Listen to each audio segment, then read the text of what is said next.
Bueno, Eh, dale, profe. no, dar esto. Conecta a alguien y no lo estoy aceptando.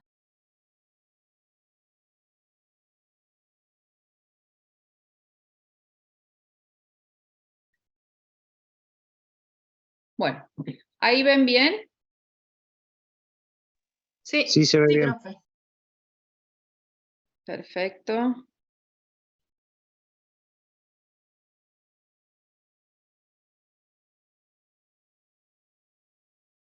Vamos a admitir a alguien más.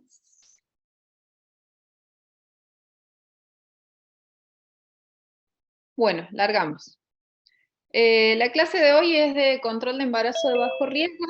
Es una clase bastante simple, pero bueno, si surge alguna duda o tienen algo que irme consultando, o me mandan una alarma o me avisan, me van frenando, ¿sí? La idea de esta clase es más que todo que ustedes puedan tener las herramientas básicas de lo que sería el control de embarazo de bajo riesgo y a partir de esto poder detectar a tiempo cuando ese embarazo deja de ser de bajo riesgo para transformarse en un embarazo de alto riesgo. Bueno, para los que no me conocen, mi nombre es Gabriela Bisuti, yo soy médica tocoginecóloga del Hospital Dr. Horacio Heller. Estoy en la cátedra desde el año 2014 y soy especialista en alto riesgo obstétrico y en diabetes gestacional y pregestacional. Bueno, vamos a comenzar. Por definición, ¿qué sería un control de embarazo? Son toda esa serie de entrevistas y visitas programadas que realiza la embarazada con el integrante del grupo de salud, ¿sí? Que tienen como objetivo controlar ese embarazo y obtener la información adecuada para poder preparar a esa mamá para lo que sería el embarazo, el parto y el puerperio y la crianza de ese bebé. Un control de embarazo tiene 4 premisas fundamentales, ¿sí? Para que el control se considere un control óptimo, completo, tiene que cumplir con estas 4 premisas, que es que ser precoz, periódico, completo y tener una amplia cobertura. Precoz, nosotros consideramos que un embarazo tiene una captación precoz cuando el primer control se realizó antes de las 20 semanas de gestación. Después, en cuanto a la periodicidad, esto es bastante relativo, pero la OMS sugiere como óptimo 5 controles en lo que va del embarazo. Hay como una estandarización de lo que serían los controles, que es que hasta las 28 semanas se aconseja que sea una vez por mes, y luego de las 28 semanas hasta las 36 cada 15 días, y a partir de las 36 semanas una vez por semana hasta el momento del parto. Que sea completo quiere decir que garantice el cumplimiento de todas las acciones de promoción, protección, recuperación y rehabilitación de la salud de esa embarazada y que tenga una amplia cobertura para tener un impacto positivo o para que el impacto positivo sea mayor sobre la morbimortalidad perinatal y obstétrica.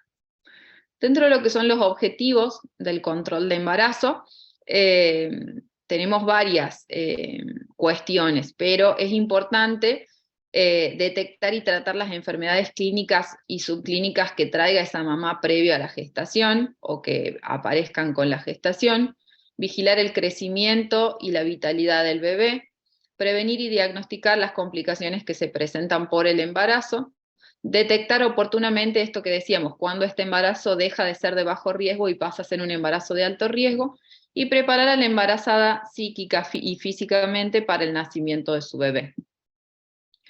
Dentro de lo que debemos realizar en un control de embarazo, tenemos la evaluación clínica y obstétrica, ¿sí? Dentro de la evaluación clínica y obstétrica es el cálculo de la edad gestacional, eso es fundamental en la primera consulta, eso se puede hacer de diferentes maneras. Si en la mayoría de las veces en la primera consulta no tenemos una ecografía obstétrica previa, a veces sí. Si la tuviéramos, podemos utilizar esa ecografía como un punto de partida y si no, a la fecha de última menstruación. Al realizar la anamnesis y completar lo que sería el carnet perinatal, debemos identificar los signos y síntomas de alarma que presenta esa embarazada. Ahora en un ratito vamos a desglosar todo esto un poco más detalladamente. Y también debemos hacer la medición, el registro, la interpretación y valoración de lo que sería el peso, la talla, la presión, ¿sí? Calcular el riesgo obstétrico que presenta esa paciente. No olvidar nunca que, más allá de que sea una embarazada, debe tener su control ginecológico, ¿sí? Eso compete lo que sería un examen de mama, la toma de PAP si fuera necesario, ¿sí? Una especuloscopía para ver el cuello. Los estudios complementarios para evaluar la salud del bebé, ¿sí? Y los estudios para valorar vitalidad, presentación y crecimiento, que sería lo que es la altura uterina. Esto es lo que debemos realizar en un control de embarazo. Ahora vamos a empezar bueno, primero vamos a ver lo que son las analíticas que debemos pedir. Laboratorio, dentro del laboratorio, no olvidarnos nunca de la glucemia, del hemograma para identificar necesidad de hierro, de las serologías de enfermedades de transmisión vertical, ¿sí? El grupo y factor, súper importante, ¿sí? Para prevención de la enfermedad hemolítica neonatal, la vacunación oportuna de esa embarazada, la identificación de infecciones a nivel del tracto urinario y determinar la presencia o no, la colonización de esa paciente por SGB. Dentro de lo que hablábamos de los controles de embarazo, al principio les mencionaba que la OMS sugiere como un mínimo de 5 controles a lo largo del embarazo. Dentro de lo que serían esos 5 controles, la idea es que cuando se realicen sean momentos importantes en la gestación para el diagnóstico y prevención de complicaciones de ese embarazo. Por eso decimos que cuando un embarazo tiene captación precoz, se considera cuando esa captación es antes de las 20 semanas, porque eso implica que nosotros podemos hacer el diagnóstico en primer trimestre de cromosomopatías, ¿sí? ¿Cómo se realiza? Mediante una ecografía entre las 11 y las 14 semanas, en donde podemos establecer el riesgo de esa mamá y de ese bebé de tener una cromosomopatía. Por eso es importante el control en el primer trimestre para poder abordar esto, enfermedades congénitas, malformaciones que se puedan diagnosticar en el primer trimestre, ¿sí? Y obviamente todo lo que conlleva el riesgo de esa mamá, si se valora en el primer trimestre, se pueden instaurar medidas preventivas para evitar complicaciones mayores o para evitar las complicaciones futuras en el embarazo. Después en el segundo trimestre, lo ideal es entre las 22 y las 24 semanas, porque es una edad gestacional en la que nosotros solemos pedir el scan de anatomía fetal, ¿sí? Para detección de malformaciones fetales mayores. Y la tercera eco entre las 27 y las 29, porque es la fecha en la que habitualmente pedimos, por ejemplo, la POTG, ¿sí? Para diagnóstico de diabetes gestacional. El cuarto control entre las 33 y las 35, porque en caso de ser una mamá, por ejemplo, que tenga factores de riesgo de diabetes, se vuelve a pedir una POTG en este momento, y también para ver el crecimiento fetal, ¿sí? Que eso lo podemos valorar con estudios complementarios o con el mismo control de embarazo, en donde valoramos altura uterina en función a las semanas de gestación, vemos el peso, la presión, ¿sí? Y el último control entre las 38 y 40 para ver la información de este último control es ver cómo se encuentra esa mamá para el momento del nacimiento del bebé, si puede o tiene chances de tener un parto o no, ¿sí? Si el bebé tiene un peso acorde, la presentación fetal. Por eso son esos momentos del embarazo en los que se sugieren esos 5 mínimos controles. Esto nos posibilita la ejecución oportuna de acciones de promoción, protección y recuperación de la salud y la detección temprana de los embarazos de alto riesgo, ¿sí? Es lo que les explicaba recién, por qué se pedían en esos momentos la realización de los controles. En cuanto a lo que es la historia clínica, al principio les mencionaba que dentro de lo que es el control clínico obstétrico, una de las cosas que tenemos que hacer es la confección de ese carnet perinatal, y en ese momento valorar qué riesgos tiene esa embarazada de presentar o patologías preexistentes al embarazo o patologías que puedan aparecer en el embarazo por estos factores de riesgo, ¿sí? Dentro de lo que son los factores sociodemográficos es importante saber si esa mamá, qué edad tiene, si es una mamá joven o si es una mamá mayor de 35 años, porque los riesgos en función a la edad varían en cuanto a patologías. Por ejemplo, una mamá adolescente tiene riesgo de preeclampsia, al igual que una mamá añosa. Una mamá añosa tiene más riesgo de diabetes, una mamá muy chiquita con un embarazo adolescente puede tener otros riesgos relacionados como adicciones, ¿sí? Entonces, la edad es súper importante a la hora de la confección de la historia clínica. Si tiene trabajo, si es analfabeta, la desnutrición, si tiene obesidad al inicio del embarazo previo, si consume algún tipo de sustancias, si sufre o se encuentra en algún círculo de violencia.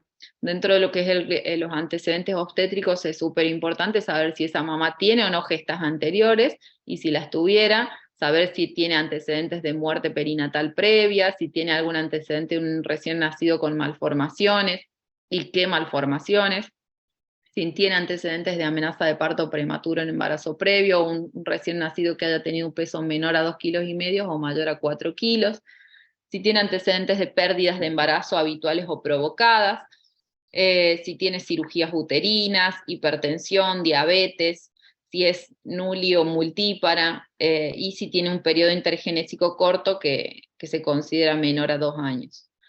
Dentro de lo que son las patologías del embarazo actual, tenemos que ir objetivando dentro de los controles de embarazo si hay alguna desviación en el crecimiento de ese feto, si tenemos sospecha de un oligo o un polidramnios, o si ha tenido contracciones prematuras, o si llegó a la fecha probable de parto y todavía no inicia su trabajo de parto, si tiene preeclampsia, antecedentes de haber perdido líquido, ¿sí? En qué posición está la placenta. Todo esto en cuanto a lo que es el embarazo actual es súper importante porque nos condiciona el embarazo y la vía de finalización, ¿sí? Entonces, todos estos datos los tenemos que obtener al momento de hacer la historia clínica y de confeccionar el carnet perinatal. Y dentro de lo que son las patologías maternas previas es súper importante porque condicionan el embarazo notablemente y desde el inicio del embarazo. Entonces, saber si esa mamá es cardiópata o tiene alguna neuropatía, endocrinopatía, hemopatía, hipertensión, epilepsia, enfermedades infecciosas, diabetes, ¿sí? Entonces, súper importante tener en cuenta qué condiciones nos pueden generar un riesgo extra en un embarazo para poder buscarlas, ¿sí? Cuando les decía al principio el cálculo de la edad gestacional, les mencionaba de que se podía hacer en base a la fecha de última menstruación, o si tuviera una ecografía, a la fecha de la edad gestacional en la ecografía, ¿sí? Existen calculadoras gestacionales que ustedes se pueden descargar en sus teléfonos, habitualmente también se usa el gestograma. Pasa que hoy por hoy ya está un poco en desuso el gestograma porque tiene un mayor riesgo de dispersión, que es operador dependiente, ¿sí? Entonces las calculadoras se consideran mucho más específicas, existen calculadoras para Android y para Apple. En el caso de los que tengan, por ejemplo, smartphone, pueden bajarse Upwheel.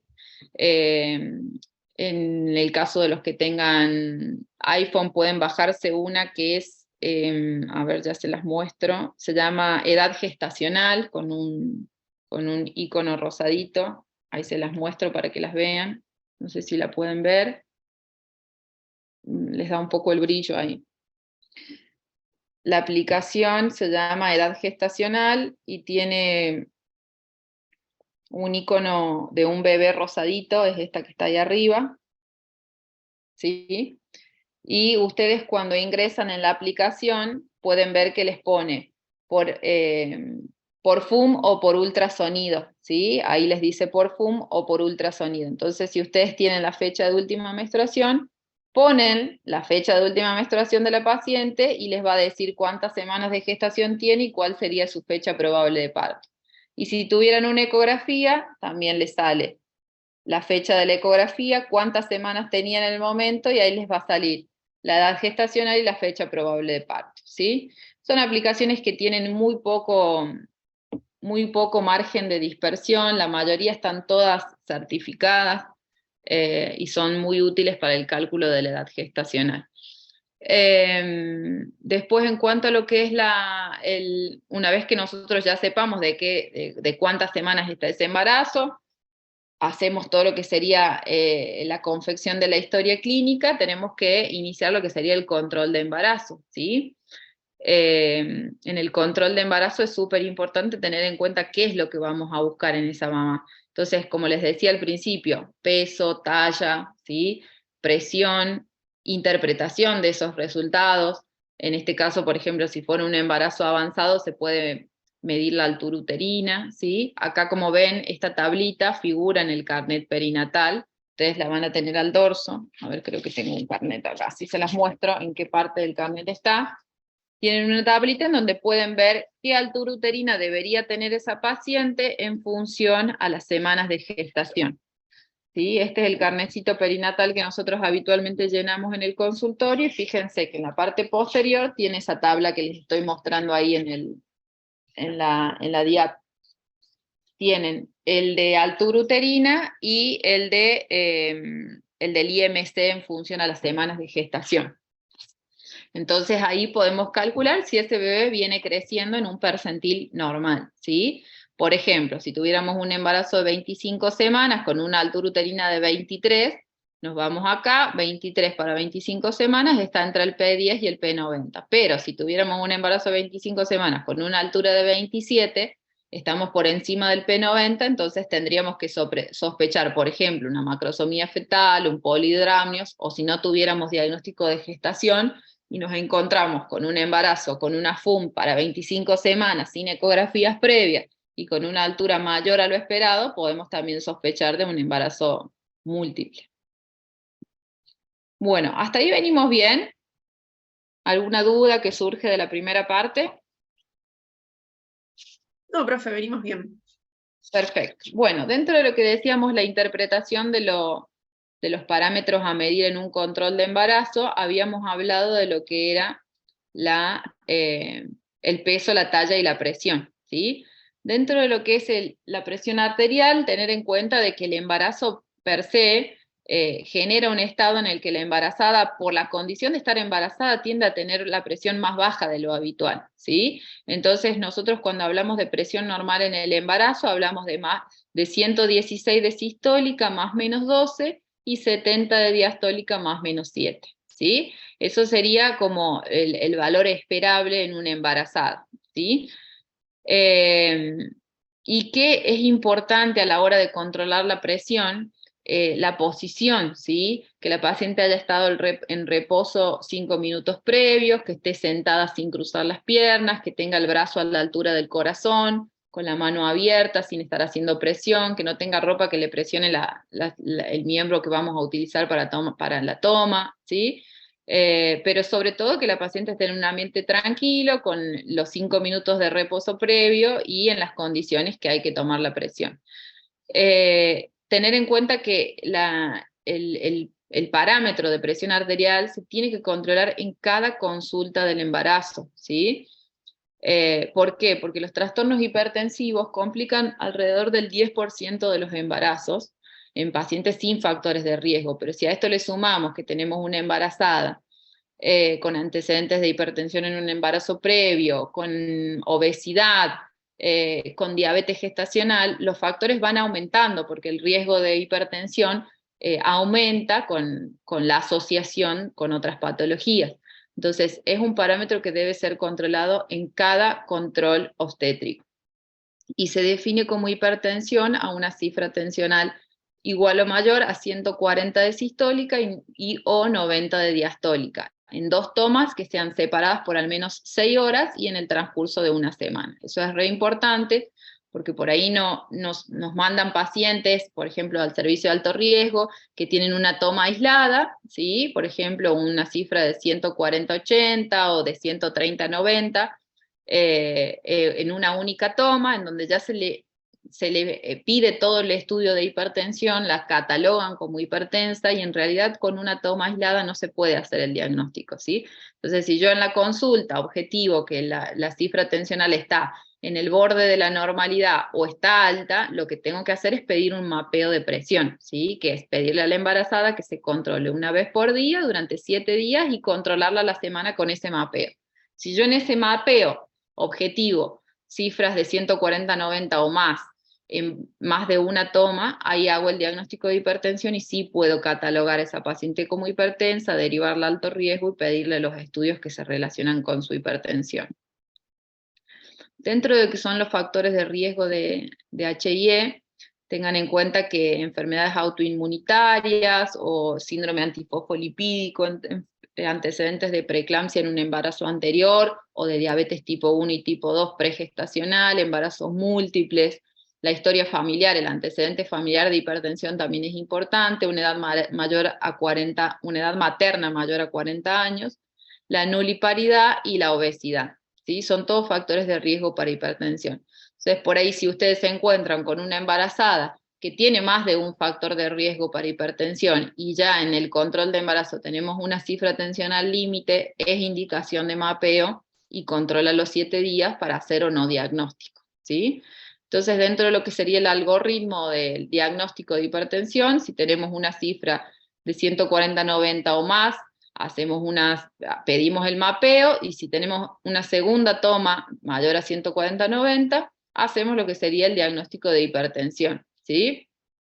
Se solicita el laboratorio de hipertensión más la ecografía con Doppler si es necesario, y en ese caso, si tenemos una ecografía y un laboratorio anormal, hacemos el diagnóstico de preeclampsia y en función al grado se valora si esa paciente se interna o no, ¿sí? También tiene que ver en cuenta la edad gestacional, el momento del diagnóstico, las condiciones clínicas obstétricas de esa paciente. Entonces eso se valora en el momento si la paciente tiene o no indicación de internación y continuar todo lo que sería el estudio de hipertensión de manera hospitalaria, o puede hacerse de manera ambulatoria. Si es una paciente que está con 140-90, asintomática, el estudio de la analítica de hipertensión le viene normal, la ecografía viene con un crecimiento acorde, un Doppler normal, podemos seguir todos los que serían los estudios de manera ambulatoria.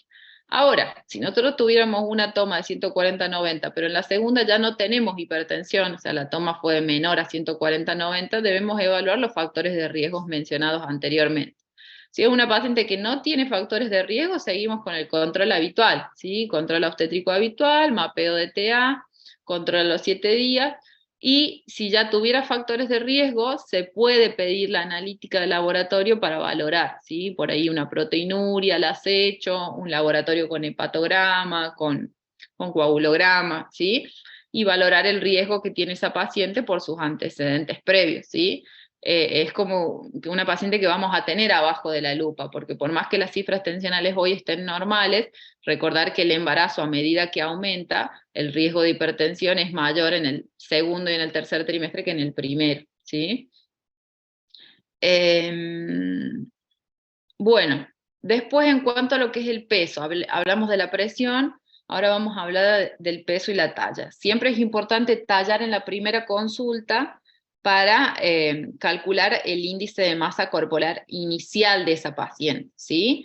Entonces, en la primera consulta la tallamos, le sacamos la pesamos, sacamos el IMC inicial, y fíjense que acá en el carnecito tienen la opción de poner la talla, ¿sí? Talla y peso, ¿sí?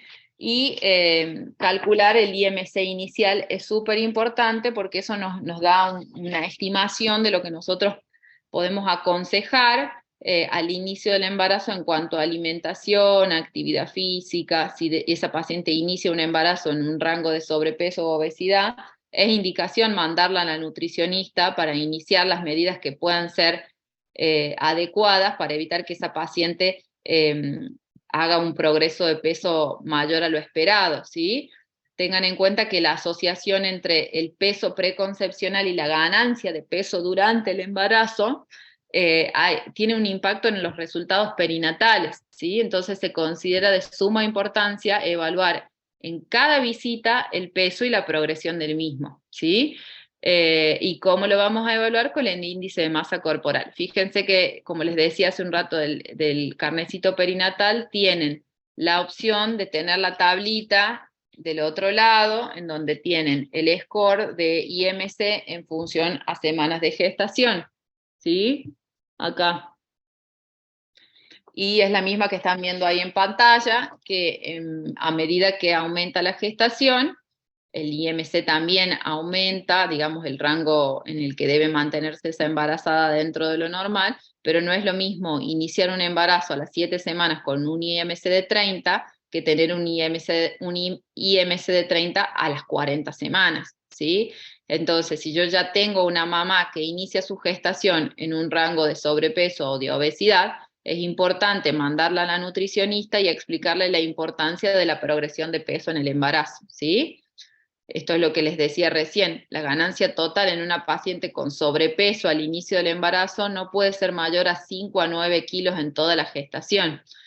Entonces debemos controlar que esa mamá durante esos 9 meses no aumente de manera excesiva, porque eso le va a condicionar un riesgo extra para hipertensión, para diabetes, para macrosomía fetal, ¿sí? Para malformaciones congénitas. Pero también es importante esto, que no se aconseja el descenso de peso en la gestación. O sea, si esa mamá inicia el embarazo en un rango de obesidad, lo que yo tengo que lograr es que no aumente excesivamente, pero no que baje, ¿sí? Eh, bueno, y de ahí nada más. Después, en cuanto a lo que es la evaluación odontológica, también en el carnecito perinatal van a ver un apartado en donde dice evaluación odontológica, mamaria y ginecológica. A ver si se las puedo mostrar acá. Acá, ¿sí? Examen de mamas, odontológico y el Papa Nicolau. Eso es parte de lo que sería el control obstétrico que les decía al principio, que tienen que tener en cuenta, que por ser embarazada no deja de ser mujer, entonces el control ginecológico se tiene que hacer igual, ¿sí? La toma de PAP y colposcopía si fuera necesaria, por ejemplo, si es una embarazada que no tiene PAP previo al embarazo y que tiene edad para requerirlos o tienen factores de riesgo, ¿sí? Por ejemplo, una paciente con una enfermedad de transmisión sexual, independientemente de la edad, se toma igual porque tiene un factor de riesgo. Ahora, si fuera una paciente sin antecedentes de riesgo, pero tiene más de 25 años y no tiene un PAP previo en los últimos años, el embarazo no es una condición que impida la toma del mismo, ¿sí? Entonces se realiza especuloscopía con toma de PAP, colposcopía y el examen mamario siempre, porque no estamos exentos a que en el embarazo nos encontremos con una mujer con una lesión, un nódulo mamario, y que el embarazo per se sea una condición que empeore la situación, ¿sí? Dentro de lo que es la evaluación odontológica, recordar que todo foco de infección en una embarazada genera producción de citoquinas y consecuentemente eso lleva a que esa mujer tenga contracciones. Entonces es importante evaluar la salud bucal al inicio de la gestación porque, como se sabe, están vinculados con bajo peso al nacer, amenaza de parto prematuro, abortos o incluso hasta muerte fetal, digamos, cuando se presentan focos infecciosos que no son tratados en el embarazo. Profe, una consulta. ¿El PAP hasta qué semana se puede hacer o se puede hacer en cualquier momento del embarazo? Se puede hacer en cualquier momento del embarazo, lo que sí siempre es aconsejable que si yo tengo una embarazada en primer trimestre, que ya estoy viendo que no tiene PAP, lo tengo que tomar en primer trimestre, no tengo que esperar a que esa mujer llegue al tercer trimestre para tomarlo, porque como bien sabemos, el cuello del útero sufre cambios en su estado propio de la gestación, ¿sí? Entonces, Bien. si yo ya tengo al inicio del embarazo una paciente que tiene 25 años, que no tiene PAP previo, y se lo tengo que tomar en el primer trimestre, no tengo que esperar al tercero, ¿sí? O por ejemplo, si tuviera una embarazada que tiene un PAP, pero ese PAP está vencido en su tiempo, por ejemplo, tiene más de 2 años, y también ya tiene indicación de tomarse en el primer trimestre, o ponerle que tuviera un año, pero en ese PAP que tiene un año, tiene una lesión de bajo grado y se lo tengo que tomar en el embarazo también, ¿sí? Bien. Bien. Por eso siempre les decimos que la oportunidad no se debe perder. pero lo aconsejable siempre es lo más precoz que se pueda, no esperar el final del embarazo para tomarlo. Bien, perfecto, Pero, gracias. ponele, se te presenta que vos Sí. te cae el control de la embarazada ya en tercer trimestre, y Mm, todos los que la vieron antes no se lo tomaron. Vos se lo mm, vas a tomar igual, ¿sí? Porque no deberías perder esa oportunidad de tomar. perfecto.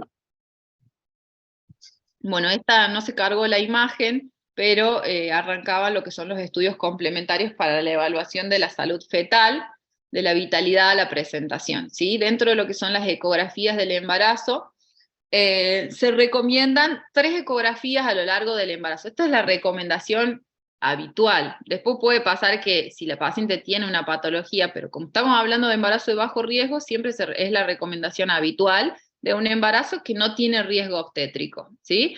Entonces, como estamos hablando de embarazo de bajo riesgo, la recomendación son 3 ecografías a lo largo del embarazo, en primero, en segundo y en tercer trimestre. ¿En qué momento de la gestación? La primera ecografía, entonces dijimos que lo ideal sería en el screening de primer trimestre, ¿sí? Que es entre las 11 y las 14 semanas, en donde vamos a hacer el screening de primer trimestre para cromosomopatías, vamos a ver la anatomía precoz de ese bebé, ¿sí? Vamos a ver la translucencia nucal, la presencia o no de hueso nasal, el ductus venoso, la válvula tricuspidia, y esto nos va a estimar un riesgo, según un score, de que ese bebé pueda o no tener más riesgo de tener una cromosomopatía, ¿sí? Entonces, si nosotros tenemos un screening de primer trimestre normal, es una garantía de que es un bebé que viene creciendo bien, de que no tiene riesgo, ¿sí? No implica que después no lo tenga, ¿sí? Porque recordemos que como todo screening, tiene falsos positivos, tiene falsos negativos, ¿sí? Pero bueno, no es lo mismo un screening normal que un screening patológico que a nosotros ya nos habilita la posibilidad de pedir otros estudios de mayor complejidad para confirmar esto, ¿sí? O sea, si yo tengo un screening en primer trimestre patológico, no me quedo con eso, ¿sí? Pido un estudio de mayor complejidad, me voy a hacer una coriocentesis, una amniocentesis. Lo ideal es la corio porque nos permite obtener material genético para saber de qué se trata, digamos, para ver el ADN fetal, ¿sí? O también con una muestra de ADN fetal en sangre materna, ¿sí? Que es menos invasivo. Bueno, primer trimestre entonces, ecografía de elección, el screening 11-14. Después tenemos segundo trimestre, el scan fetal, como lo dijimos al principio, nos permite la detección precoz de malformaciones congénitas, las malformaciones estructurales de la anatomía de ese bebé, ¿sí? Entonces, lo ideal, la semana de gestación de esa ecografía es entre las 18 y las 22 semanas, y también va a depender mucho si nosotros venimos con un screening previo de primer trimestre normal o patológico, ¿sí? Si nosotros tuviéramos un screening de primer trimestre normal, lo ideal es tirar la eco de segundo trimestre más de entre las 20 y las 22 y no tan precoz a las 18, ¿sí? Pero si nosotros venimos con un screening de primer trimestre patológico, podríamos optar por la detección precoz de malformaciones y pedir una ecografía por ahí a las 18 semanas, donde vamos a ver ciertas estructuras un poco mejor, y no amerita que después no se vuelva a hacer la eco a las 20-22, ¿sí? Digamos, no es que una la reemplaza a la otra, ¿sí? Siempre con un screening de primer trimestre patológico, se prefiere por ahí hacer una a las 18, 19 semanas y después volver a repetir una a las 20, 22 por las dudas para terminar de corroborar que la anatomía es normal. Y en tercer trimestre, la de tercer trimestre es bastante controvertida, hay escuelas que aconsejan pedirla, hay otras que dicen que no tiene, no aporta demasiada información. La verdad que es algo que está como en discusión. Hoy por hoy se pide, ¿sí? Y lo ideal es que sea lo más cercano al parto, porque si vos tenés un screening de primer trimestre normal, donde descartaste cromosomopatías, tenés un scan fetal de segundo trimestre, donde descartaste malformaciones congénitas, lo que te queda saber de ese bebé es que cómo se va a presentar al momento del parto. Entonces, ¿qué tenemos que valorar? Presentación y peso fetal para saber si ese bebé está en condiciones de ir a un parto normal o no, o si tiene alguna contraindicación, porque, por ejemplo, la posición de la placenta no es normal, el bebé pesa más de 4 kilos, está en presentación pelviana o transversa, entonces son datos que nos aportan para el momento del parto. Entonces lo ideal es pedirlo lo más cercano al parto posible, ¿sí? La de tercer trimestre. ¿Estamos bien hasta ahí? Sí, profe. Bien. Bueno, dentro de lo que es diagnóstico de vitalidad, tener en cuenta de que va a depender mucho de las semanas de gestación de esa embarazada, ¿sí? Recordar que a partir de la sexta semana de gestación, por vía transvaginal, nosotros deberíamos poder ver actividad cardíaca embrionaria, ¿sí? Después, a partir de las 20-25 semanas, podemos detectar con estetoscopio de Pinal, y a partir de las 18-20 semanas, la embarazada ya puede empezar a percibir los movimientos. Acá sí, siempre es importante recordar que a las embarazadas de que los movimientos fetales son normales, digamos, y que un bebé se mueva es un parámetro de bienestar. Porque a veces nos pasa que vienen a la consulta y te dicen, ay, sí, pero doctora, se mueve mucho, me preocupa, ¿por qué se mueve tanto? Y la verdad que es una consulta muy frecuente, entonces aclararle esto a la mamá para transmitir esa tranquilidad de que un bebé cuando se mueve quiere decir que está bien, ¿sí? Entonces por ahí hacerla perceptiva de los momentos de mayor movilidad de su bebé, porque eso también depende mucho de cada embarazada, ¿sí?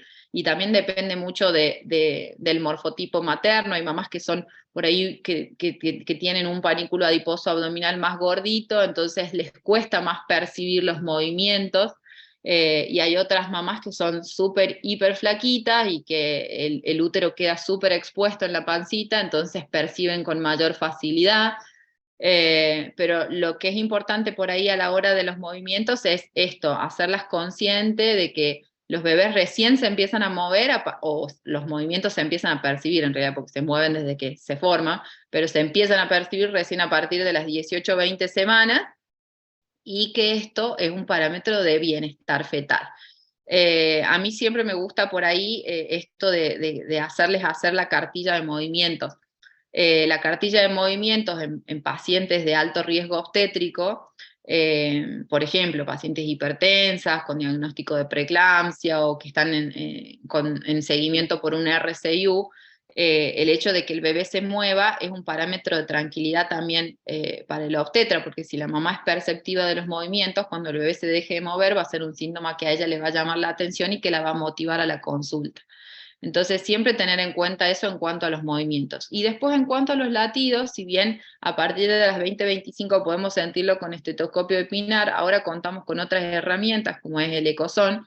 El ecosón es un aparatito que nos permite constatar por ahí los latidos a partir de las 14-16 semanas, dependiendo de esto, del panículo adiposo, porque como es un poco disperso, por ahí nos pasa que si la mamá tiene un panículo adiposo mayor a lo esperado, no se sienten con el ecosón por ahí en 14, 16 semanas, sino más bien en 18, 19, ¿sí? Entonces tener en cuenta el ecosón, que también es una herramienta que tenemos, pero que puede pasar de que no se sientan por ahí muy precoz con esto. Sigamos. Bueno, dentro de lo que sería vitalidad, entonces tenemos los latidos, los movimientos, la ecografía, que nos permite ver vitalidad y crecimiento, ¿sí? Y después tenemos que controlar la presentación, digamos, está dentro del control perinatal que nosotros mencionemos en qué presentación se encuentra el bebé. ¿Cómo vamos a controlar presentación?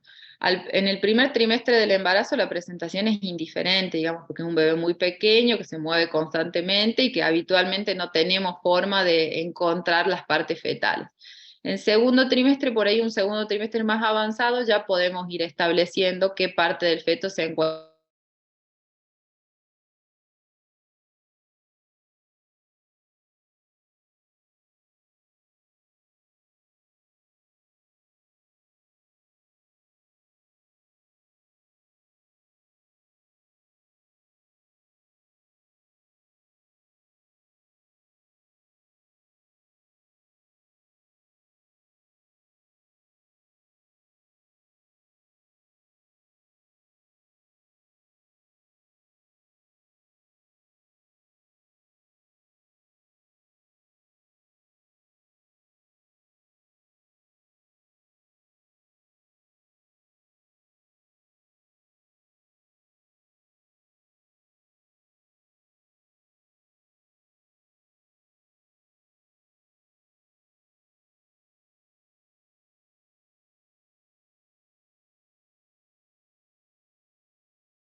madre o no. Entonces lo que valoramos es a los costados del útero, ¿sí? Con ambas manos también, sabiendo de que el dorso fetal es una estructura regular, grande, ¿sí? Que por lo general no pelotea, no se mueve, ¿sí? Y el dorso en el que están los miembros es irregular, más pequeño, suele generar movimiento cuando uno lo toca, ¿sí? Y esto establece situación fetal, que puede ser longitudinal, transverso, oblicuo, ¿sí? En relación al eje longitudinal de la madre, ¿no?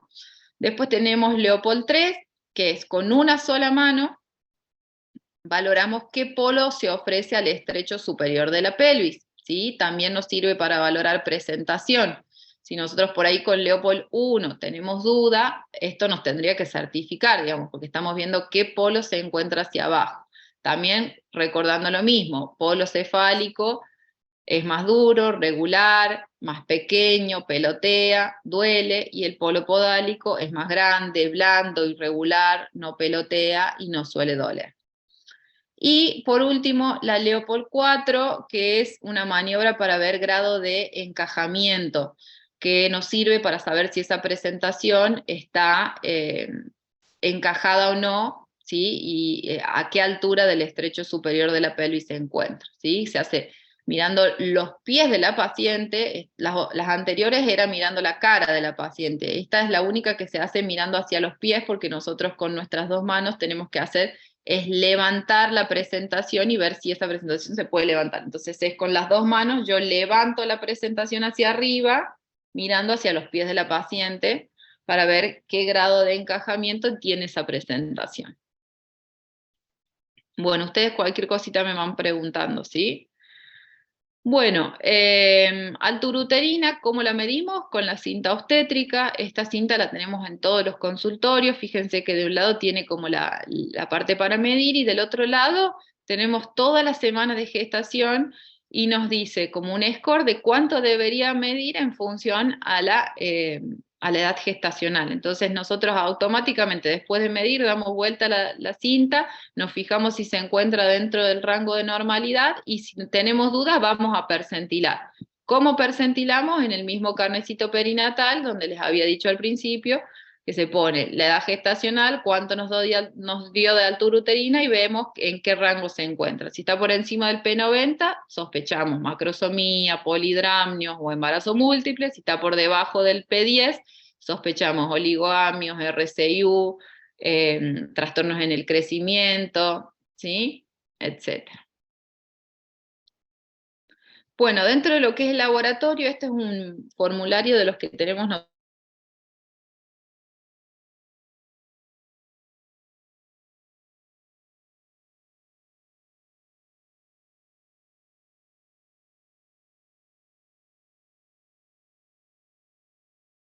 aumento del embarazo, termina en una cesárea de urgencia, tenemos que contar con un coagulograma, porque quizás en el momento de la urgencia no tengamos tiempo de realizarlo.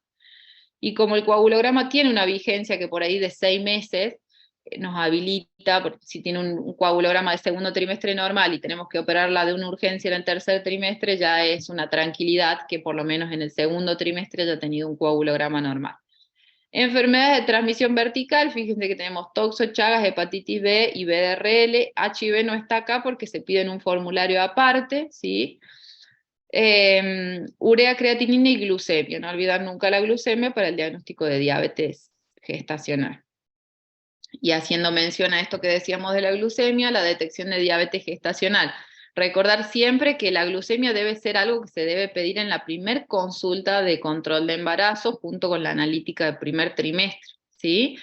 Y recordar que al momento de realizar la historia clínica, o sea, la anamnesis y completar el carnecito perinatal, existen factores de riesgo para diabetes que nosotros debemos investigar al momento de hacer la anamnesis, como por ejemplo que esa mamá tenga antecedentes de diabetes en embarazos previos, que tenga una edad mayor o igual a 30 años, que tenga un índice de masa corporal al inicio o preconcepcional igual o mayor a 25, que tenga antecedentes familiares de primer grado y de segundo grado también son importantes, que tenga antecedentes de nacidos macrosómicos o antecedentes de morbimortalidad perinatal previa inexplicable, antecedentes de madre, de que esa mamá haya tenido bajo o alto peso al nacer, síndrome de ovario poliquístico o algún síntoma o signo clínico de insulinoresistencia, que tenga preeclampsia o hipertensión inducida en el embarazo o antecedentes de hipertensión crónica,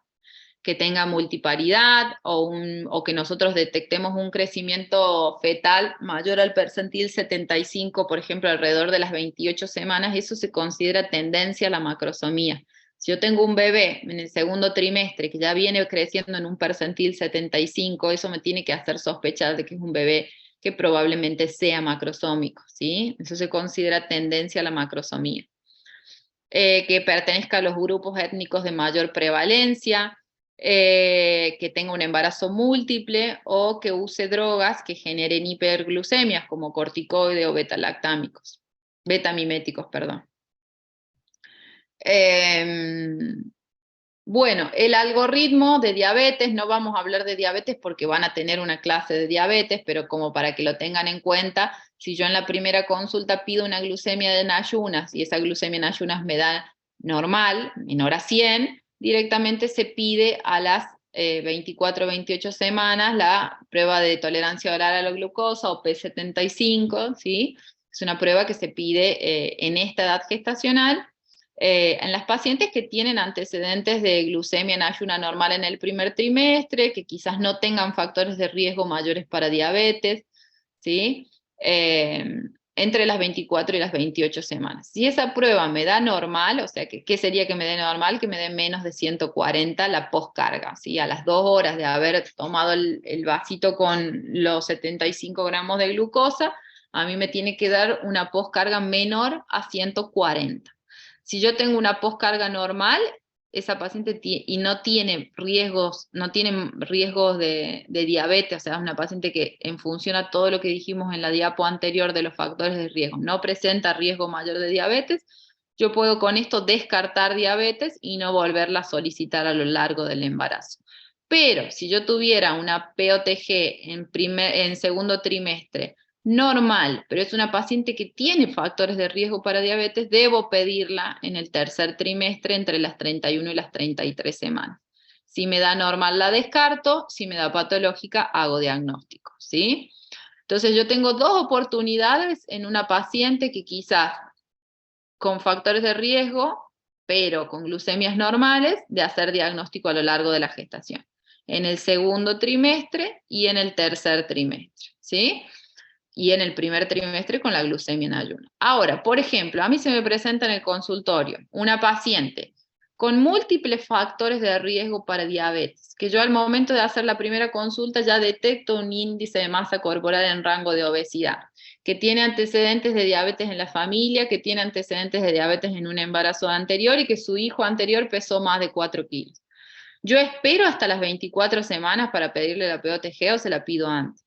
No, se la pido antes, ¿sí? No espero el segundo trimestre, porque quizás yo le pida una prueba de carga en el primer trimestre y ya me venga patológica, ¿sí? Entonces, eso es lo que nosotros definimos.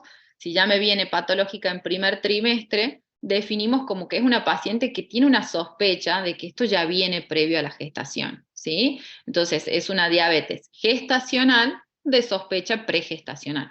¿Por qué? ¿Por qué gestacional? Porque yo la hice al diagnóstico en el primer trimestre de la gestación, no tenía el diagnóstico previo al embarazo, ¿sí? Bueno, ustedes cualquier cosa me van preguntando. Igual la clase de diabetes la van a tener con la doctora que da la clase de diabetes, así que todas las dudas que les surjan acá las pueden evacuar ese día de la clase, pero es a grandes rasgos, como para que nos quedemos con conceptos bien puntuales. Y si yo en primer trimestre pido la glucemia en ayuna, y esa glucemia en ayuna ya en primer trimestre me da mayor a 100 en primer trimestre es patológico. Bueno, ¿hago diagnóstico de diabetes con una glucemia en ayuna patológica? No, tengo que repetirla, ¿sí? Porque el diagnóstico de diabetes se establece con 2 glucemias en ayuna mayores a 100, ¿sí? Entonces, si yo se la repito, me da menos de 100, bueno, me voy para el otro lado, el algoritmo que veníamos hablando recién, le pido la POTG a las 24 a las 28 semanas y sigo la cascada como venía. Ahora, si ya me da más de 100 la segunda toma, ya hago el diagnóstico de diabetes y la derivo al servicio de alto riesgo, al especialista en diabetes, para que instaure tratamiento, ya sea con plan de alimentación, con insulina si fuera necesario o no. Y recordar que dentro de esta glucemia se repite dentro de los 7 días, ¿sí? No es que yo le pido una glucemia, me da más de 100 y la cito al mes siguiente para pedirle la otra, no. Si yo tengo una glucemia que ya me da más de 100, debo repetir la glucemia dentro de esos 7 días para hacer el diagnóstico lo más rápido que se pueda, o descartarlo, pero no citarla al mes para pedirle porque no tiene sentido, porque pierdo tiempo y expongo a ese bebé a valores de glucemia más de lo habitual. Bueno, y por último tenemos lo que son las enfermedades, dentro de lo que decíamos que solicitamos en el embarazo, dijimos la analítica de primer trimestre, que es el laboratorio completo, con glucemia, y la serología. Dentro de lo que es serología son todo lo que son enfermedades de transmisión vertical que se puedan transmitir el feto a través de vía transplacentaria o en el momento del parto y o en la lactancia, ¿sí?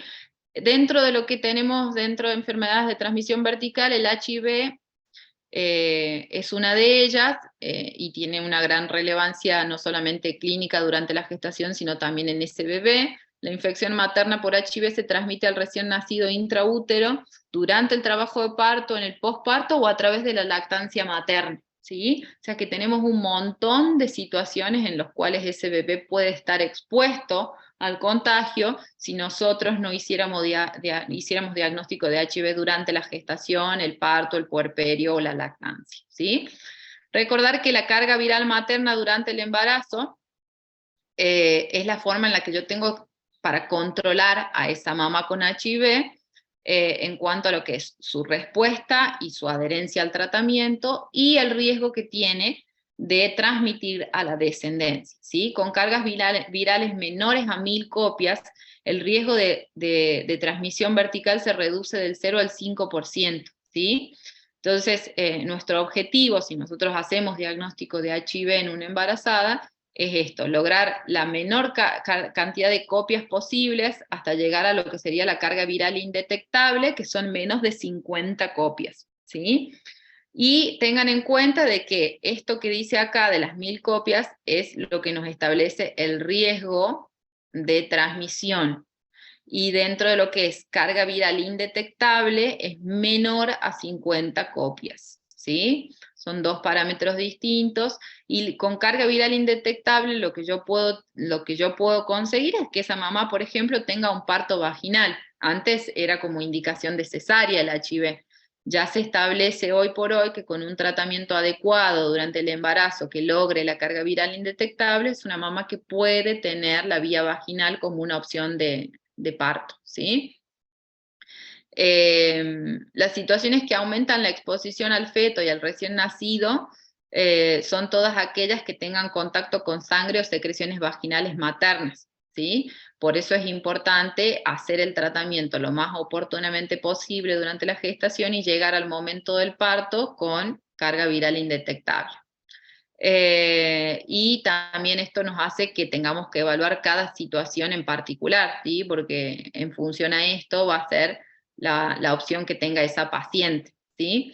También recordar que la lactancia tiene un rol claro y súper importante en la transmisión perinatal. Se establece que el 14% de los hijos de madres con infección ya establecida pueden adquirir la infección a través de la lactancia. Y un 29% si la madre adquiere la infección durante la lactancia, ¿sí? Entonces, súper importante entender que la suspensión de la lactancia constituye una indicación precisa a la hora de tener el diagnóstico de HIV, ¿sí? Y ahora también tener en cuenta de que en estas últimas generaciones, por todos los beneficios que tiene la lactancia materna, se está aconsejando mucho la lactancia materna prolongada. Entonces tenemos mamás que tienen lactancias durante 2 a 3 años, entonces también es importante tener en cuenta esto a la hora de hacer el control ginecológico de esa mamá que quizás parió hace 2 años, pero sigue dando la teta, en pedir las enfermedades de transmisión sexual, porque quizás sea una infección adquirida durante la lactancia que se desconoce y el riesgo de transmisión de ese bebé es de un 29%, si no tuviéramos el diagnóstico, ¿sí? Bueno, dentro de lo que es sífilis, también se solicita en el embarazo. Bueno, y anteriormente de HIV, nosotros a nivel nacional es esto, ¿no? La rutina de pedir serología para HIV es una por trimestre, y si se tuviera que actualizar la serología en el último mes por riesgo de TS o por alguna lesión que la paciente presente que nos haga pensar de que tiene alguna enfermedad de transmisión sexual, por más que tenga una serología en tercer trimestre de HIV negativa, se vuelve a pedir si el riesgo lo amerita, ¿sí? Después, en cuanto a lo que es sífilis, la sífilis también es una enfermedad de transmisión sexual.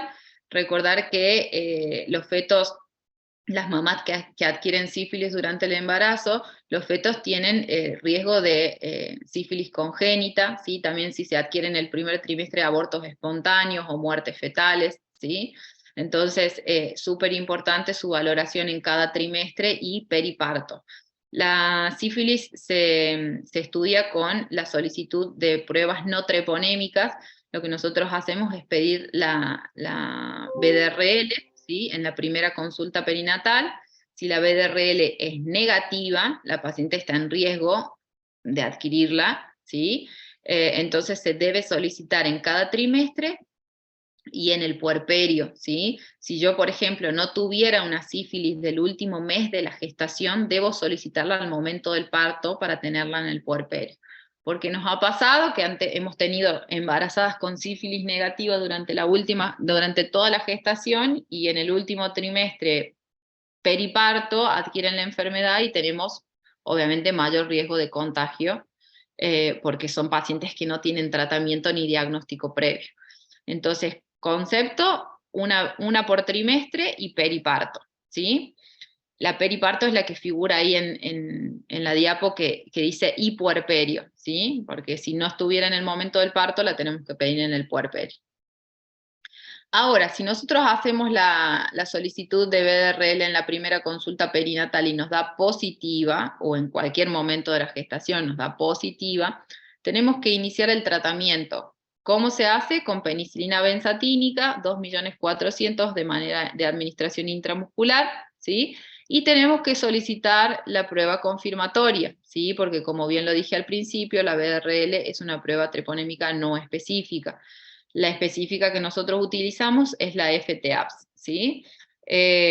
Ahí se solicita la prueba confirmatoria. Si la prueba confirmatoria es positiva, hacemos diagnóstico de sífilis y tenemos que realizar tratamiento a la paciente y a su pareja o sus parejas sexuales, ¿sí? ¿Cómo se completa el tratamiento? Con una dosis de penicilina benzatínica de administración intramuscular, 2.400.000 por semana por un intervalo de 3 semanas. Son 3 dosis, ¿sí? Por ejemplo, 7, 14, 21, ¿sí? Y tienen que ser de administración sí o sí semanal. O sea, se administró un lunes, los próximos 2 lunes, y así sucesivamente, tanto ella como su pareja. Pero la diferencia es que a la pareja se le solicita también la confirmación, ¿sí? Entonces se debe solicitar la BDRL y la prueba específica. Si la prueba específica es positiva, se hace el tratamiento de igual manera. Si la prueba específica es negativa o la BDRL es negativa, directamente no se trata. ¿Hasta ahí venimos bien?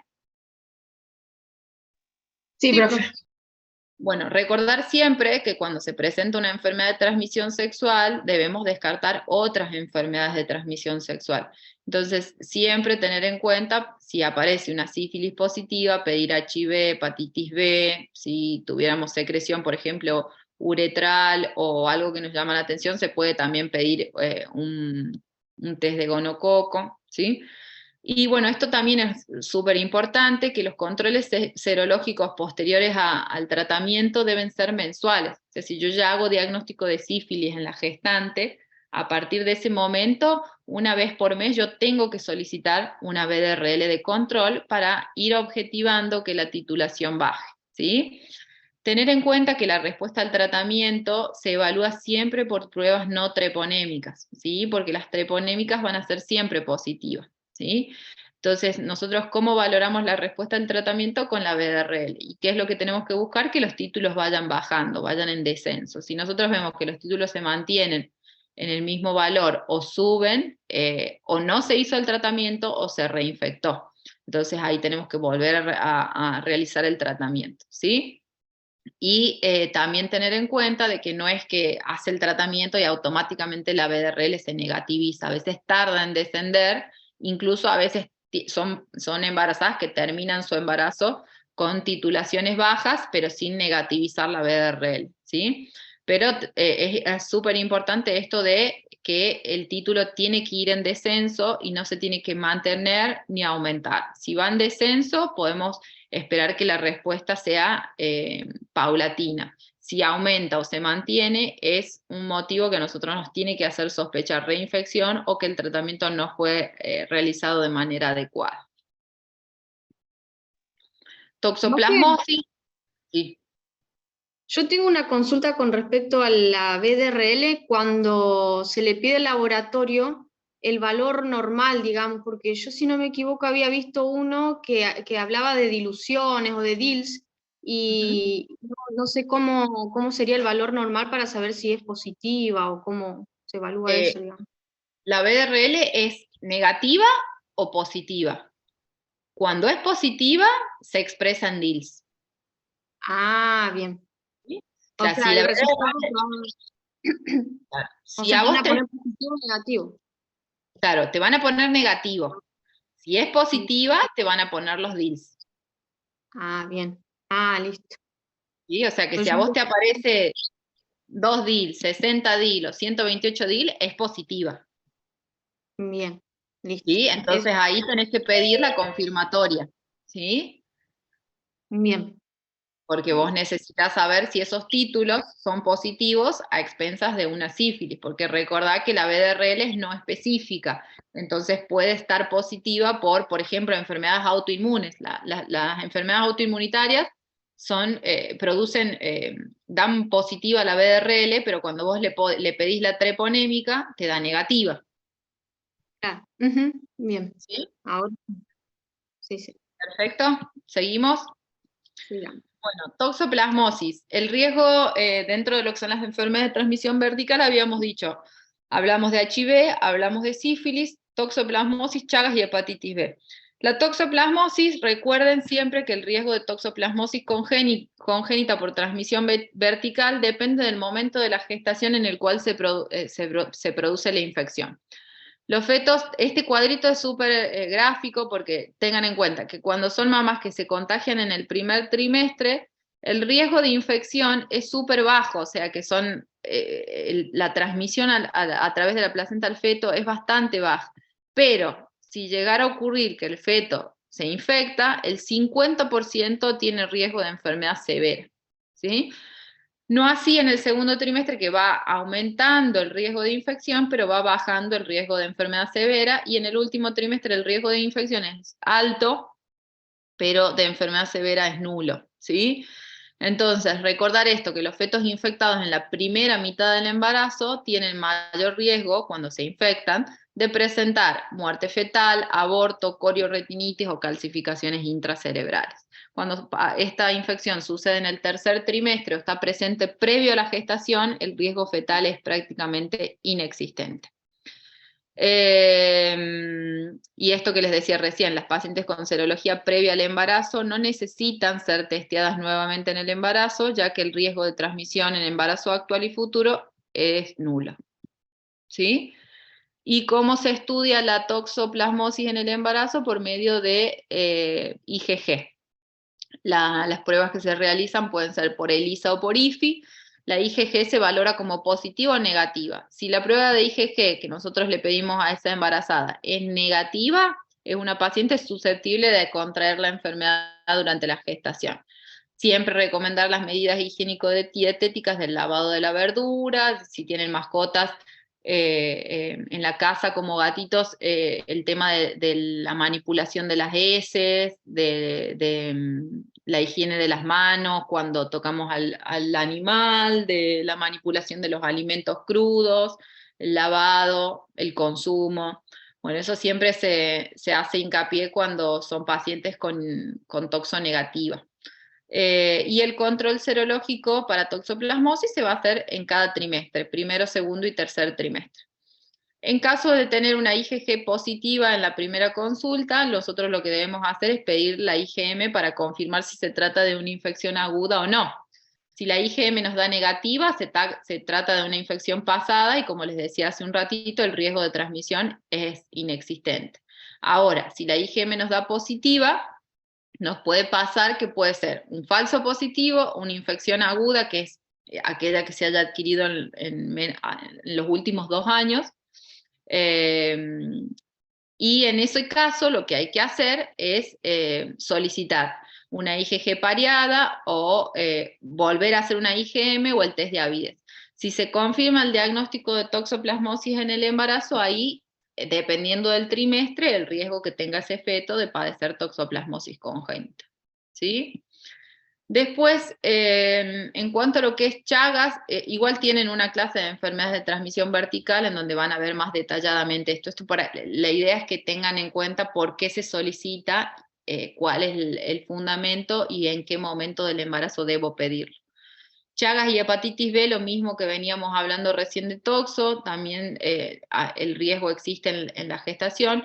Nosotros no somos considerados una zona endémica de Chagas, por ende Chagas nosotros lo pedimos en el primer trimestre. Si en el primer trimestre por doble método, o sea, sí o sí tenemos que tener esa condición de que sea una serología obtenida por doble método negativa en el primer trimestre, no hay necesidad de pedirlo en el segundo y en el tercer trimestre. Si son pacientes que viven ahora en Neuquén, pero vienen de zonas endémicas, sí hay que pedirlo, ¿sí? Bueno, y recordar que Chagas, el tema de la infección por Chagas, entre el 60 y el 90% de estos niños van a ser asintomáticos al nacer, pero tienen que ser estudiados si la mamá fuera portadora de la enfermedad, y cuando están presentes, las manifestaciones clínicas en los recién nacidos suelen ser bajo peso, pretérmino, hepatoesplenomegalia, hipotonía muscular, y a veces son niños que tienen fiebre. Bueno, y en cuanto a hepatitis B, recordar también de que la infección por hepatitis B durante el embarazo puede asociarse a malformaciones, no suele asociarse a malformaciones fetales ni abortos, pero cuando se presenta en el último trimestre, algunos autores describen mayor riesgo de parto pretérmino. En cuanto a lo que es hepatitis B, tengan en cuenta de que si son pacientes que tienen serología negativa para hepatitis B en primer trimestre y están vacunadas, no hay necesidad de pedirla en segundo y tercer trimestre. Pero si no tuvieran vacunación, se solicita la serología, si nos da negativa, hay que indicar la vacunación de hepatitis B con esquema completo durante la gestación, ¿sí? Si no habría necesidad de volverla a repetir en el embarazo. Si son pacientes que tienen asociado patologías de, por ejemplo, infecciones de transmisión sexual, en esos casos sí. Determinación de infecciones urinarias. Recordar también, esto es parte de lo que tenemos que pedir en todos los trimestres, el urocultivo lo tenemos que pedir también rutina en el primer, segundo y tercer trimestre. Y en caso de que sean pacientes con síntomas, en el momento en que presenten los síntomas también se deben solicitar. La infección urinaria en la embarazada se puede presentar bajo estas 3 entidades: bacteriuria asintomática, cistitis o pielonefritis. La bacteriuria asintomática son aquellas pacientes que tienen urocultivo positivo, pero que no presentan síntomas de infección urinaria. Las cistitis son aquellas que tienen urocultivo positivos con síntomas, y la pielonefritis aguda son aquellas pacientes que tienen un uro positivo y que se asocian a síntomas generales como fiebre, dolor lumbar, disuria, náuseas, vómitos, y a veces hasta signos y síntomas de sepsis. El germen más frecuentemente aislado es la Escherichia coli. Y este es un cuadrito que está súper claro en cuanto a lo que es un cuadro comparativo de las 3 entidades de las que veníamos hablando, en donde van a ver El método de diagnóstico es el mismo para las tres, el urocultivo, que en caso de ser positivo hace el diagnóstico, lo que va a variar es que si es asintomática, o sea, si una paciente que se pidió un urocultivo de rutina en el primer trimestre y la paciente no tenía síntomas, se considera una bacteriuria asintomática y lo que varía es el tratamiento. En el caso de que sea una paciente que se le pide de rutina o por sintomatología y el uro da positivo, el tratamiento va a ser igual al de la bacteriuria asintomática, lo que lo diferencia es la cantidad de días. Fíjense que el antibiótico es el mismo para las dos entidades. Siempre el tratamiento es por vía oral, una cefalosporina de primera generación, en este recomienda la cefalexina, nosotros utilizamos más el cefadroxilo porque es lo que tenemos disponible en el medio. La dosis del cefadroxilo es la misma, la única diferencia es que la cefalexina se da cada 6 horas y el cefadroxilo cada 8. Pero el tiempo de duración va a ser más corto. Fíjense que en la bacteriuria asintomática el tratamiento suele ser de 3 a 7 días y en la cistitis, o sea, donde hay síntomas urinarios bajos, suele ser de 7 días en total. El antibiótico más recomendado es la cefalosporina de primera generación. Después podemos utilizar también la nitrofurantoína, que se hace en dosis de 100 miligramos cada 6 horas, o la amoxicilina más ácido clavulánico 500 cada 8 horas. La fosfomicina nosotros no la usamos en nuestro medio, ¿sí? En cuanto a lo que es la pielonefritis, la indicación es que si la paciente tiene síntomas generales, como por ejemplo fiebre, mal estado general, náuseas, vómito, dolor lumbar, puño, percusión positiva, la indicación es de internación. Es raro la paciente que se encuentra con pielonefritis y buen estado general, ¿sí? Entonces, quédense con la idea de que la pielonefritis se interna, porque la situación en donde la pielonefritis se hace un tratamiento por vía oral es rara de ver. En el caso de la internación, el tratamiento se hace siempre por vía parenteral. Fíjense que la medicación por vía parenteral, la de elección siempre es la ceftriaxona, que es la primera que tenemos acá, que es 1 gramo cada 24 horas. Y si no, también puede ser una cefalosporina de primera generación endovenosa, como la cefalotina, 1 gramo cada 8. También puede ser ampicilva, 3 gramos cada 8, que sería la dosis máxima. Y la gentamicina nosotros la verdad no la usamos tanto en la embarazada, así que sería como nuestra última opción. Pero en nuestro medio lo más utilizado es la ceftriaxona en el tratamiento de la pielonefritis. Y fíjense que el tiempo de duración del tratamiento es de 10 a 14 días. Nosotros lo que solemos hacer es 48 a 72 horas de tratamiento endovenoso. Si la paciente presenta mejoría clínica, se va de alta con tratamiento oral, ¿sí? Por 14 días. Y ahí sí se pueden elegir estas opciones de tratamiento oral para el mantenimiento durante los 14 días. Y también recordar que si la paciente tiene fiebre, dolor lumbar y puño percusión positiva, aparte del urocultivo, tengo que solicitar una ecografía renal para corroborar que la paciente no tenga un absceso en el riñón. Perdón. El seguimiento se hace con el urocultivo. Voy a solicitar urocultivo posterior al tratamiento. Lo ideal es que 48 a 72 horas de la última toma se solicite el urocultivo de control. Y si son pacientes con recurrencia de infección urinaria a lo largo del embarazo, se puede optar por los urocultivos mensuales, ¿sí? Y después, si son pacientes con recurrencia de infecciones urinarias a lo largo del embarazo, también podemos optar con la profilaxis de infección urinaria, que se hace con este tratamiento que tienen abajo, que es cefalexina 250 miligramos día o nitrofurantoína 100 miligramos día, desde el momento en el que decidamos instaurarlos hasta que finalice el embarazo. Esa sería una opción de prevención.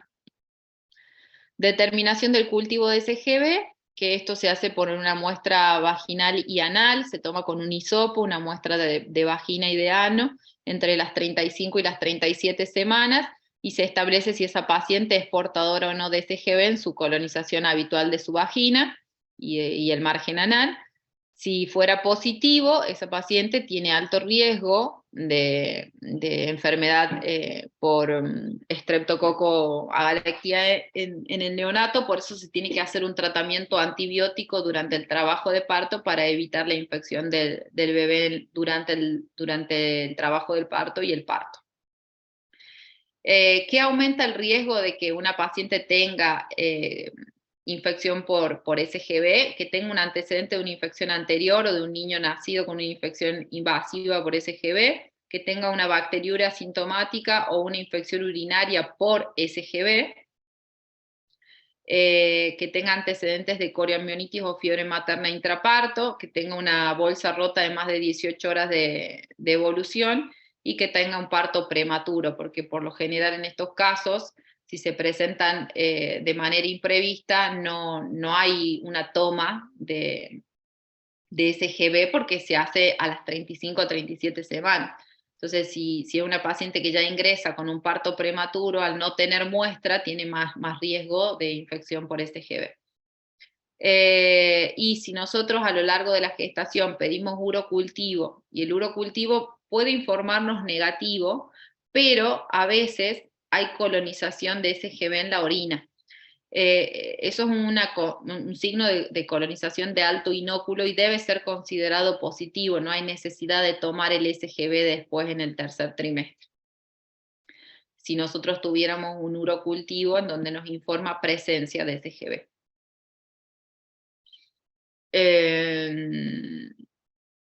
Bueno, vacunación, rapidito. Vacunas que debemos aplicar durante la gestación: doble viral, antigripal, hepatitis B, y ahora en estos últimos años se agregó COVID. Acuérdense de la doble viral en el puerperio, esta es la única que no se indica durante el embarazo, siempre en el puerperio. Y dentro de lo que sería el esquema de la antigripal, se puede aplicar en cualquier momento de la gestación. Lo ideal es que siempre se haga en los meses previos al invierno, y se actualiza la cepa. O sea, si yo tengo una embarazada que estuvo embarazada el año pasado, en el 2022, se aplicó la antigripal y sigue embarazada ahora en el 2023 de la misma gesta, se vuelve a aplicar la cepa nueva, ¿sí? Porque es anual. Hepatitis B, lo que les decía hace un rato, de cuando hablamos de hepatitis B, si son pacientes que tienen antecedentes de vacunación con esquema completo previo al embarazo, no se vuelve a aplicar la vacuna en la gesta actual. Pero si son pacientes que no tienen registro o no tienen antecedentes de vacunación previo al embarazo, se tiene que iniciar, posterior a una serología negativa para hepatitis B, la vacunación para hepatitis B y hacer las 3 dosis, 0, 1, 6. Y de PTA se aplica, acá les tengo un algoritmo. Nosotros por lo general cuando nos llega una embarazada a la consulta, nos pasa o que no tienen registro de vacunación previa, o que no saben si realmente tienen esquema completo. Entonces siempre caemos en esto, en que terminamos haciendo la dosis de refuerzo entre las 20 y las 24 semanas, ¿sí? Porque nos pasa esto de que no tenemos constancia de esquemas completos previo al embarazo, que no saben si tienen menos de 10 años de la última dosis, o no tienen registro de haber tenido vacunación directamente. Entonces, en esos casos, si directamente no hay registro de que nunca se vacunó, el esquema se tiene que hacer de esta manera, que es la primera dosis entre las 20 y las 24 semanas, y el refuerzo 26 y 32, y el tercer refuerzo que sería a los 6 meses del puerperio. Pero si llegáramos a tener algún antecedente de un embarazo anterior en donde se le aplicó un refuerzo, o que tiene esquema en algún momento de haber realizado alguna dosis, caemos en esto, en que no tiene el esquema completo y se realiza entre las 20 y las 24 semanas un refuerzo o única dosis en la gestación. Entonces esto nos va a pasar que la mayoría de las veces nos vamos a encontrar acá, en que tiene un antecedente de alguna vacuna previa, pero que no recuerda si es el esquema completo, entonces tenemos que hacerle el refuerzo entre las 20 y las 24 semanas. Si llegáramos a tener todo esto así, directamente no se vacuna, que sería antecedentes de vacunación previa con esquema completo, que tenga menos de 10 años, en este caso no se vacuna. Y esto es un cuadrito final no lo voy a explicar porque es todo lo que estuvimos hablando, lo pongo porque la verdad es un buena ayuda a memoria a la hora de hacer consultorio, porque establece, por ejemplo, qué es lo que debo solicitar, o qué es lo que debo medir, o qué es lo que debo hacer en cada momento de las consultas estas que estuvimos hablando, qué es lo que sugiere la OMS, de la primer visita antes de las 20 semanas, de lo que se pediría entre las 20 y las 24, entre las 22 y las 24, entre las 27 y las 29, 33 y 35, 38 y 40. Serían las 5 consultas que vimos al principio, que sería lo mínimo recomendado, y en la consulta preconcepcional. Fíjense que acá tienen un detalle de todo lo que yo debería valorar, hacer y o pedir en ese momento de las consultas. Y bueno, siempre recordar que la consulta preconcepcional no es algo que esté muy habituado de sugerirse. Fíjense que sigue, es largo. Yo esto a modo de ayuda a memoria lo tengo impreso en un cuadernito que es el que siempre utilizo para realizar mis controles de embarazo, y yo ya lo tengo muy aprendido, pero al principio, cuando recién empezaba, me servía mucho para esto, para poder tener como mi checklist de lo que debía hacer y que no se me pase nada. No sé si tienen alguna duda, si tienen alguna consulta, si me quieren preguntar algo.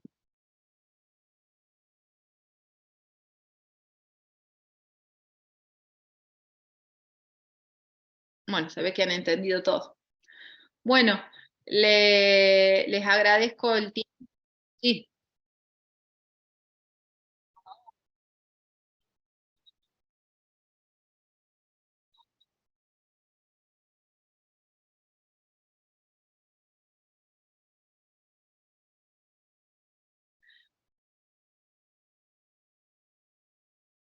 Bueno, hagamos una cosa, yo se los paso a Gabriela, y que ella se los pase. Debe tener quizás un grupo o algún lugar en donde estén todos, para que ella se los pueda compartir.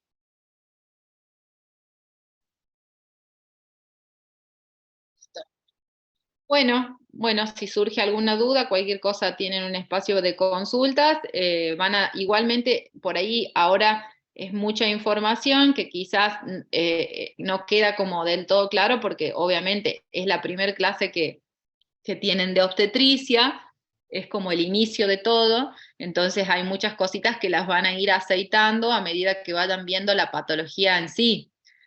Por eso por ahí no se queden con la idea de que fue muy somero, porque es como parte de lo que sería el control de embarazo, como para que ustedes entiendan la importancia de por qué se pide cada cosa, pero después en cada patología van a poder desglosar bien el por qué la hipertensión se pide tal cosa, por qué se hace el screening de preeclampsia en tal momento, por qué administro la aspirina en forma preventiva en este momento y por qué no en otro. Todo eso lo van a ir viendo en función a cada patología. Pero esto es lo básico de bajo riesgo, que a ustedes les va a permitir hacer un correcto control de embarazo y poder diagnosticar a tiempo cuando ese embarazo se transforma en un embarazo de alto riesgo y debo derivarlo a la persona competente. ¿Sí? Sí, profe. Bueno, profe, Muchas gracias. Bien, hasta luego.